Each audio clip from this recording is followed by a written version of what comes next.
Gjykatësi liron nga paraburgimi protestuesin e Kolumbias Mahmoud Khalil.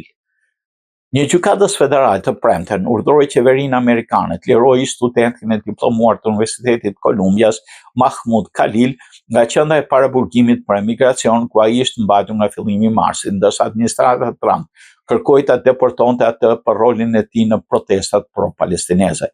Duke vendosur nga trupi gjykues në New Jersey, gjykatësi i distriktit amerikan Michael Farbiac tha se do të ishte shumë e pazakontë që qeveria të vazhdonte të paraburgosë një banor të ligjshëm të Shtetit të Bashkuar i cili nuk kishte gjasa të rratisej dhe nuk ishte akuzuar për ndonjë dhunë. Me marrjen e vendimit të tij, ai tha se Khalil ka të ngjartë mos jetë një rrezik arratisje dhe nuk është rrezik për komunitetin .